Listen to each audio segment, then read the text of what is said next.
ان الحمد للہ اما بعد اعوذ باللہ من الشیطان الرجیم بسم اللہ الرحمن الرحیم۔ سورۃ البقرہ آیت نمبر 144۔ قد نرا، یقیناً ہم دیکھ رہے ہیں، تقلب، بار بار پھیرنا، وجہ کا، آپ کے چہرے کا، فی السماء، آسمان کی طرف، فَلَنُوَلِّيَنَّكَ، پس عنقریب ہم پھیر دیں گے آپ کا چہرہ، قبلۃً، اس قبلے کی طرف، ترضاھا، جو آپ کو پسند ہے۔ یعنی کہ نبی کریم صلی اللہ علیہ وآلہ وسلم اکثر نماز میں اپنا چہرہ بار بار آسمان کی طرف اٹھاتے تھے، اور اس وقت آپ کے دل میں یہی تمنا اور یہی خواہش ہوتی تھی کہ یہ میرا قبلہ جو ہے نا، یہ بیت المقدس کی بجائے قبلۃ الاول یعنی مسجد حرام کی طرف، خانہ کعبہ کی طرف ہو جائے۔ تو اللہ تبارک و تعالیٰ آپ کو تسلی دیتے ہوئے کہتے ہیں کہ ہم ضرور آپ کا قبلہ جو ہے نا وہ قبلۃ الاول کو بنا دیں گے، کیونکہ وہ آپ کو پسند ہے۔ فولی وجہ کا، پس پھیر لے آپ کا چہرہ، آپ اپنا چہرہ، شطر المسجد الحرام، مسجد حرام کی طرف۔ اب حکم آ گیا ہے کہ آپ اپنے چہرے کو مسجد حرام یعنی خانہ کعبہ کی طرف پھیر لیں۔ وَحَیْثُ مَا کُنْتُمْ،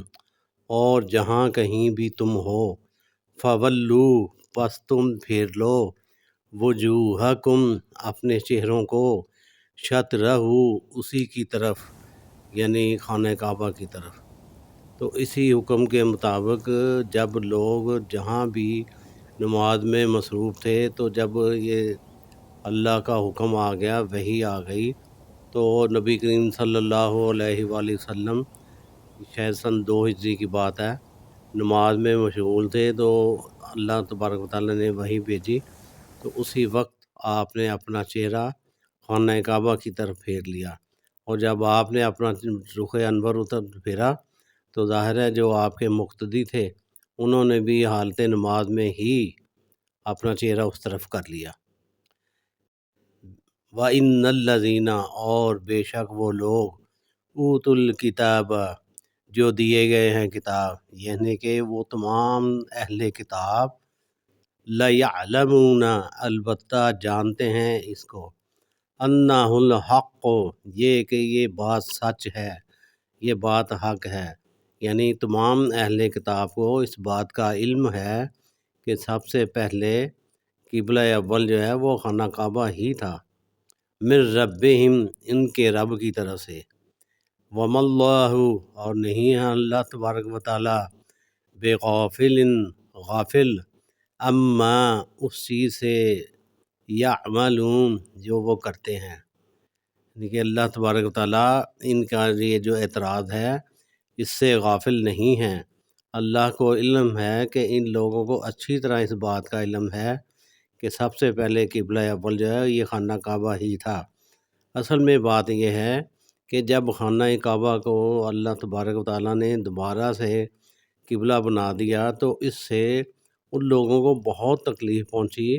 جو بیت المقدس کو قبلہ بنانے پر بہت خوش تھے۔ ان کے دل میں یہی تھا کہ دنیا کی بادشاہت اور دنیا کی جو ہے نا عزتیں ہمیں یہ قبلے کی وجہ سے ہی میسر ہیں۔ تو جب قبلہ بدل گیا تو ان کے دل میں یہی ڈر پیدا ہو گیا کہ اللہ تبارک و تعالیٰ نے ہم سے ہماری جو عزتیں ہمیں ملی ہوئی تھی وہ چھین لی ہے، اور اب یہ عزت یہ مسلمانوں کو مل گئی ہے۔ دنیا کی جو ہے سربراہی مذہبی لحاظ سے ایک قسم کی اب یہ ہم سے چھن گئی ہے، اب یہ مسلمانوں کے پاس ہے۔ اسی بات کی ان کو بڑی تکلیف ہے، اور وہ دل میں یہ شدید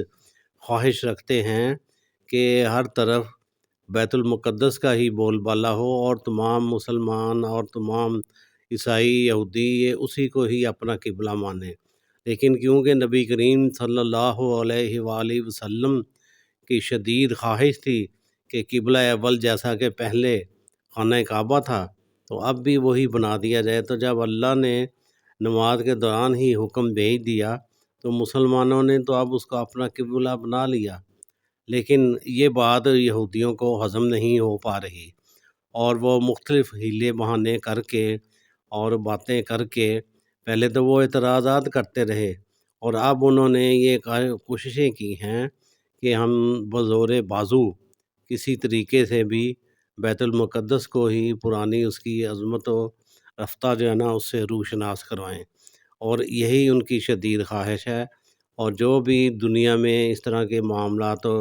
مذہبی لحاظ سے ہو رہے ہیں، اس میں کے پیچھے یہی ان کی کوشش کار فرما ہے کہ ہم اس کو دوبارہ سے قبلہ جو نا مسلمانوں کا بھی قبلہ بنا دیں، تاکہ ان کے دل میں جو ایک شدید خواہش ہے کہ دنیا کی سربراہی یا دنیا میں جو ہمیں عزت پہلے سے میسر تھی وہی ہمیں دوبارہ مل جائے، اور اسی کے متعلق وہ ساری کوششیں کر رہے ہیں۔ دعا ہے کہ اللہ تبارک و تعالیٰ کی توفیق سے ہم نے جو پڑھا ہے اس کو سمجھ کر اس کے مطابق عمل کر کے اپنی زندگی کو اللہ ہمیں سنوارنے کی توفیق عطا فرمائیں۔ جو پڑھا ہے اس کو آگے پہنچائیں، جو پڑھنا ہے اس پر غور و فکر کریں، اور اللہ تبارک و تعالیٰ نے اس میں جو حکمت رکھی ہوئی ہے یہ ہم خود بھی سمجھیں اور دوسروں کو بھی بتائیں۔ دعاؤں میں یاد رکھیے۔ السلام علیکم ورحمۃ اللہ۔